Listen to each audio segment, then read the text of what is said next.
Hi, this is BZ, and I'm with Tallison, and we're going to play in the energies and have a conversation wherever that leads us. How you doing, Tallison? I'm doing wonderful. It's an Yeah, amazing time to be on the planet. it is. It is. Especially tonight is December 30th, and we've got a few more hours before we really ramp up big time on the supermoon energies. So things feel like they're moving fast now, and they are, but compared to what they're going to feel like in about 24, 30 hours, they're going to feel slow compared to what we're just about to jump into, which should be very fun. I'm always affected by the full moon energy, and this one, I woke up at midnight last night. I woke up and I was like, oh, all the light, it's like light outside, and I'm like, oh my, that's right, full moon. I forgot. And I got up and I couldn't go back to sleep for a couple of hours, but I finally got back to sleep. But intense energy. Yes. Yes. So I'm sure. And intense energy to surf in a way that can be really expansive, and you can use it as an opportunity to really pull your eye tech in and turn it on. It can also be intense energy where because we are all, many of us are now residing fully in the fifth dimensional energy frequencies and higher. Some are kind of flowing in, flowing out, flowing in, flowing out. And when you're doing that, and because the whole planet Gaia has, risen beyond that, and she's residing joyously in fifth dimensional energies and above, it makes everything bigger. So if you're doing a happy dance, it's got a lot of snap to it, and and if you're doing a dance that's not quite so happy or worry or any of those kinds of things, it kind of makes all of that bigger so that it can be looked at and integrated and resolved and let go of the parts that don't serve or aren't balanced. Well, it's very true. Right now, it seems as though there's so much drama playing out with people and their stuff. It's all coming up for people that they haven't been doing their work, Right. their personal growth work. And so it's kind of messy out there in the world, I'm noticing. And it's been observing and watching, and it's been that way for a while, but it seems to be, maybe it is the full moon, maybe I'm sure it's all of it, all of what's going on. Everything that President Trump has been doing, and the effects of 5 years from the OPPT closing and the foreclosure work. I mean, it's all just coming down the pike at the very moment. It's like, I liked what you gals called, I think it was you that termed it the apocalypse of now. Right. It feels like a rebirthing too. And Yes. like we're in this birthing canal, and it's feeling like, oh, a little restricted, but yet it's not. It depends on the person and where they're at in their place and time. It really does. I mean, for me, it feels expansive and amazing energy. It's as big as I allow myself to be. But other folks are having obviously a much different experience. Yeah. Yeah. Well, all those years of putting the pillow over your head, even though the pillows have been taken away and no one can do that anymore, you got to play catch up. And part of this time right now is everybody, they have the free will choice in how they handle that, but they don't have the choice, short of hopping off the planet, to not handle it.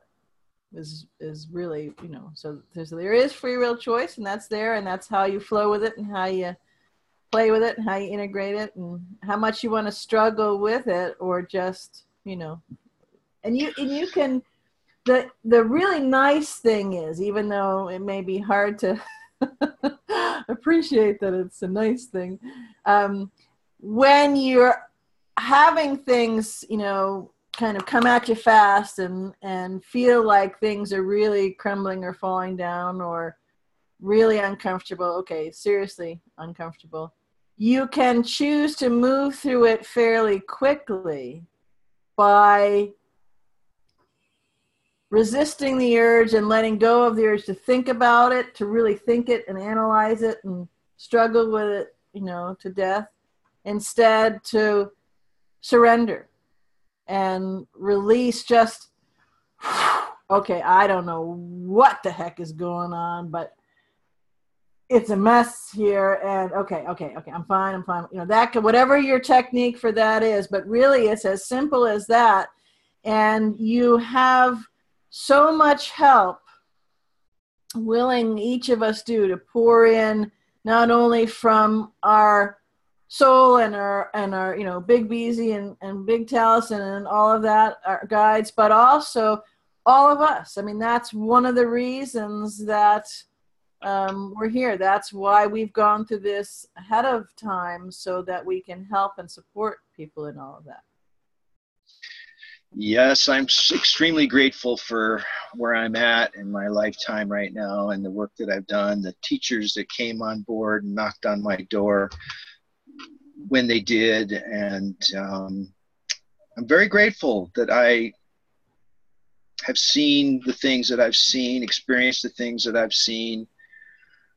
And I couldn't agree with you more. It's really about, when I first heard the term of surrendering, it was Eckhart Tolle in one of his books.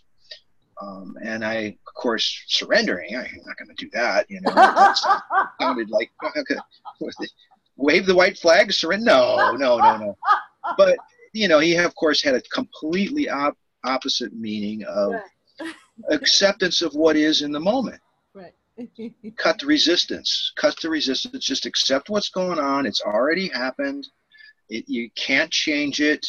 You know, as Spock said, resistance is futile. You know, it's just like, you might as well just embrace it and go, okay, well, this isn't really pleasant.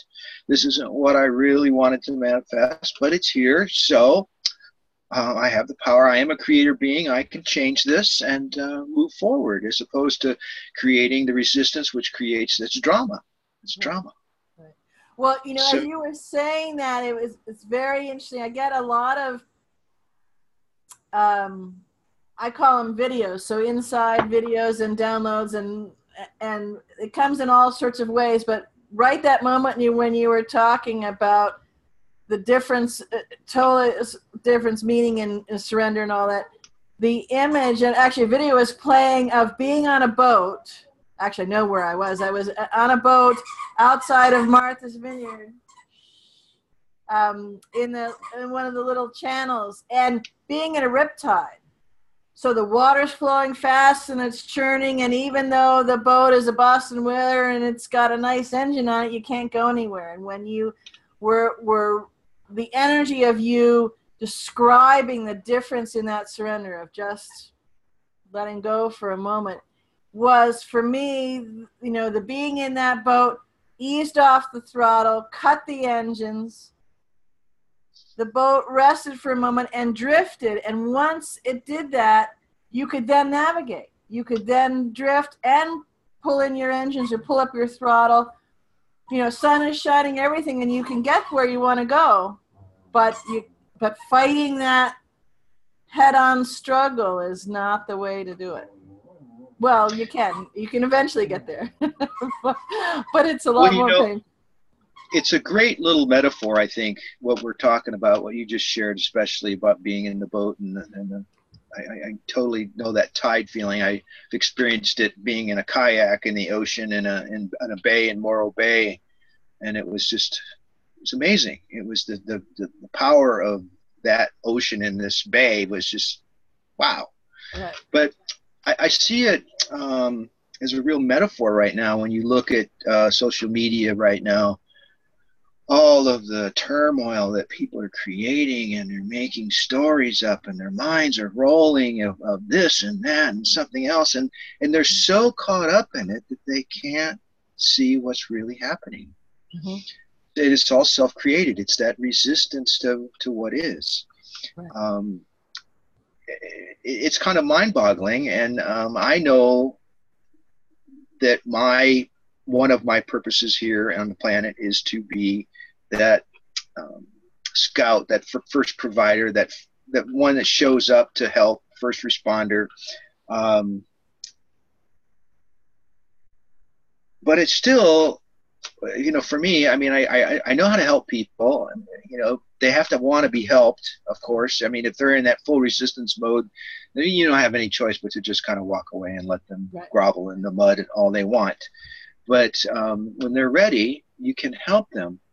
But it still is amazing to me how much turmoil and drama can be created. It's like, wow, you really, you don't see that you're churning it up. You're the one that's doing all this. They don't see it. It's just like, okay, well, hopefully you'll see it soon. Well, the energetic frequency irony, if I can kind of blend the linear terminology and a quantum thought, is that if you took just a smidge, just a tiny smidge of the energy that one was putting into that churning and turmoil creation, and you went like this, took a deep breath, and looked around and just noticed whatever that was, and took another deep breath, you have now kind of fueled your rocket and boosted the platform that it's on. So as soon as you go, over that way, with very little effort. Mm-hmm. And like I said, because of where the energy frequencies are right this moment, everything is bigger. So that churning is magnified and multiplied. And the viscosity and stickiness of it is really magnified and exacerbated. So you said rolling around in the mud. Well, the mud actually has more suckiness to it. Not only in, like when you put your foot in, you can't get your foot in, your boot wants to stay in there or something, but also that it keeps attracting you in, psst, come on. Yeah, it's true. Roll around a little more. No, it's true. It's an addictive, has an addictive quality. Yeah, I think. So, and it takes a choice. It takes a choice to face whatever it is that you have got inside, any past drama, pain, stuff that you haven't dealt with. And we all have it. We've all been through things in our life that have been extremely uncomfortable. Mm-hmm. You just have to be able to walk through it, and there's no way around it. You can't go around it. No. The term that I've came up with years ago when I was in biodynamic craniosacral training was,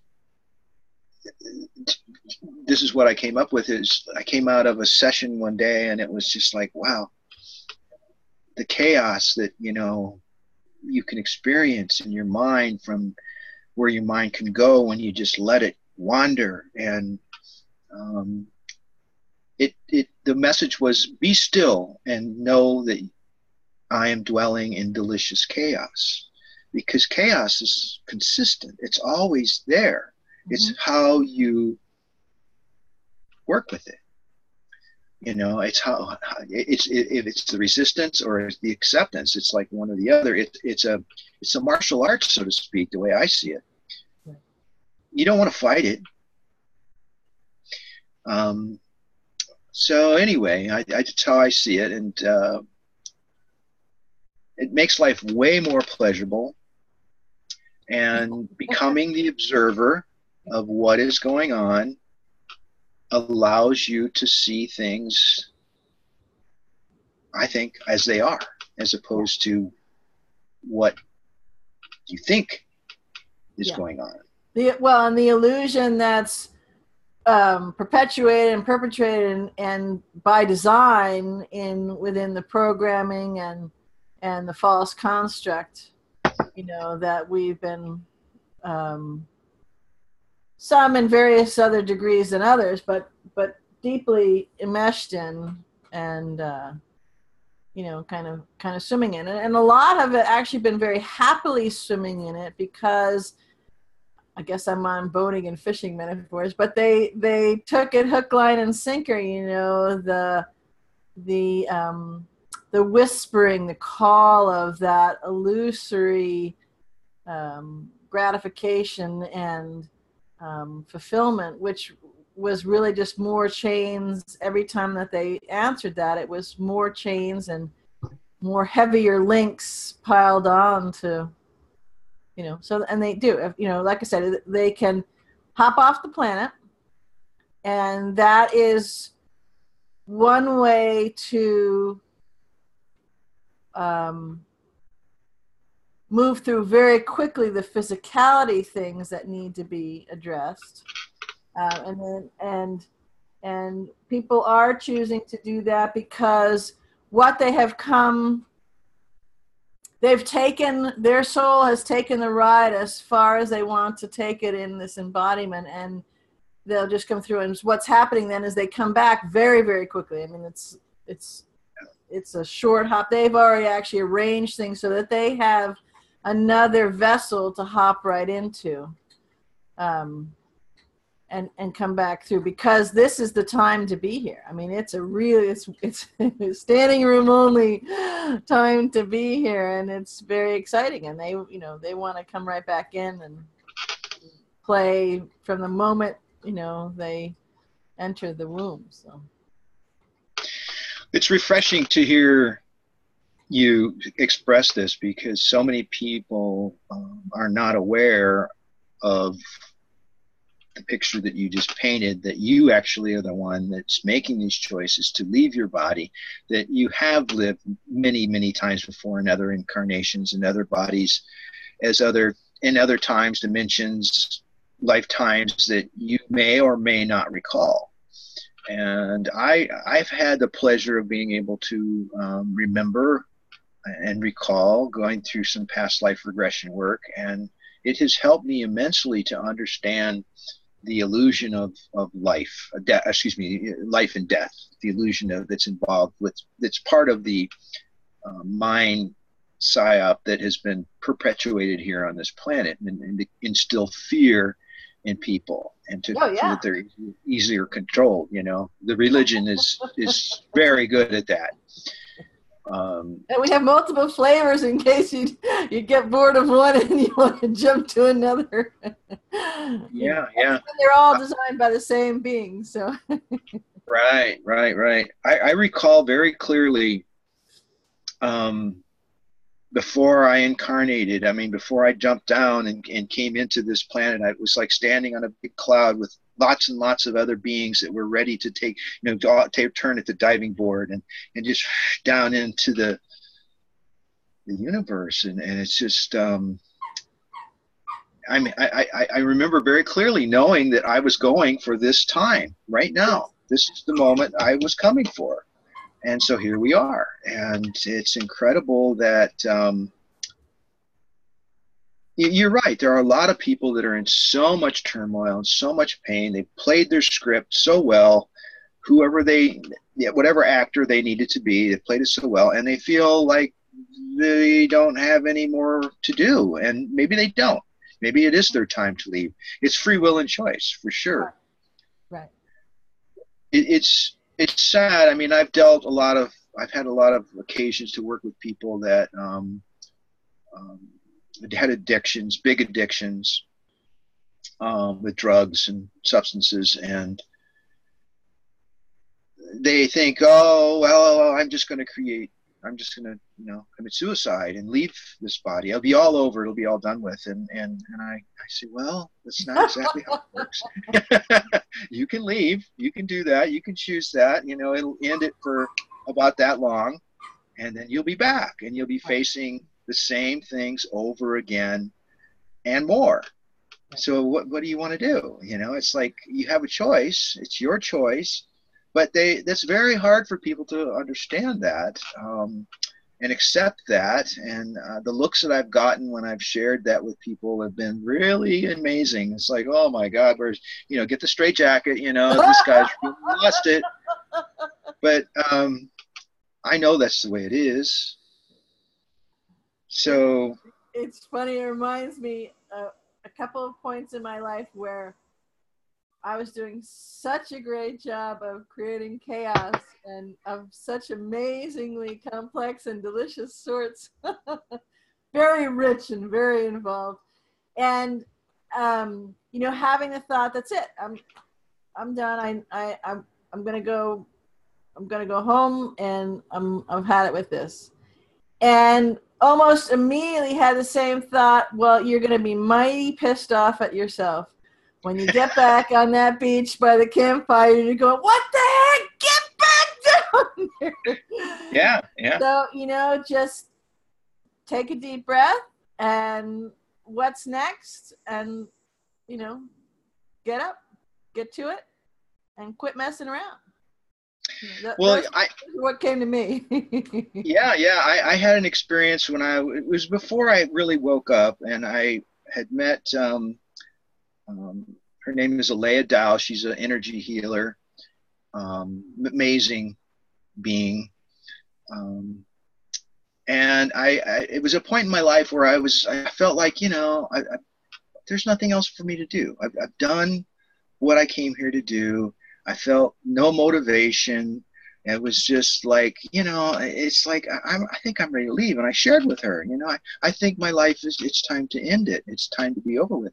And she says, she's very honest. She just looked at me and she smiled. She said, well, you could do that if you wanted to, but you're already here. You've got a healthy body. You've got a good life. You've got so much more to do that you really came here to do that you're not aware of. Right. So why don't you just call in your next soul purpose? You've accomplished your first soul purpose. Why don't you just call in your next, list of things that you need to do, your next lifetime? And I looked at her. I'm sure I looked like, I thought she was crazy at the time. And she said, no, I'm serious. You can do that. And I said, well, how would you do that? She says, well, just call it in. Yep. She gave me the protocol, and she says, just call it in. I thought, okay, sounds like a good idea. And I did it. And lo and behold, everything shifted. Like in 24 hours, everything shifted. My life started changing. I started to see things that I hadn't been able to see. And that's happened twice now in my life, where I've accomplished and cleared up things that I'm like, oh, well, I'm done. It's like, and so I'm glad that I stuck around, because here it is, time of the awakening, and I'm glad to be here. Yeah. Yep. So, well, I'm glad, because we got a lot of work to do. We got a lot of playing to do. We got a lot of work to do, and that's one thing there's so many things to be grateful for in life, but I've never been afraid of. I don't really like that word, that W-O-R-K work. I like more play. It's like when you do what you're passionate about, then you don't need that word. It's like, it's an old paradigm word. It's like religion. It's like work. It's just, I don't want to do that. It's not fun. I want to do things that are fun. Right. And they can be, using a linear term, they can be hard work sometimes, but they are fun because it's that broader perspective, that knowing of exactly what you are creating and how you're enhancing and helping all of the all in playing with that. Well, there's, at least in my life, there's no greater joy than to be of service to another human being that really needs help. Mm-hmm. And when you're able to help them to see something that they haven't been able to whatever it is, to take the courage to step into the fear, to walk through that alchemy of the heart, the fire, so they can really go through the transformation that they need, so that they can grow. It's a wonderful feeling. I know you know it. Mm-hmm. It's familiar territory for you, I'm sure. Yeah. Yeah, and that's For me right this moment, I have, as we all do, multiple missions and things that we came to do. I'm aware of them, and some are happening simultaneously, and some kind of one takes over after another. But for me, the real fun in that playing is that it's 2 large tracks of those missions are to be helpful and supportive and in all that I can for other beings around, and to be creating and building and expanding at the same time. So one is more of a up level like this, and the other one's riding along with people and or walking in a garden or whatever speed is it works for them. So yeah. Absolutely. Each situation is an opportunity for your own personal growth, and what's happening with other creator beings is part of your growth too. Yeah. Something that you need to learn. Right. So because we're all in this together, even though we are each singular representations of source, and we have that individual totality to us, we also are connected as well. Absolutely. I've enjoyed the last, I don't know how many, I've lost track of how many videos that Sheila and Lisa and you have done, and they've been so enjoyable. Watching, it's like a story. It's very enjoyable to watch what's going on and the different facial expressions that happen as people are having these realizations, and how wonderful that it's being shared. So I wanted to say that because it's I'm sure many people are getting a lot out of those videos. Yeah, it is fun. It's fun to do. We do a lot of laughing, so you can see that there's much play. Oh yeah, earnestly going on. we're playing very hard. So yeah. Well, it's been so great to connect with you, and I would love to close this energy envelope right here. Okay. And Wash, as you know what I mean by that, and so we'll end this one here, and we'll play again. So you hang on there. Okay.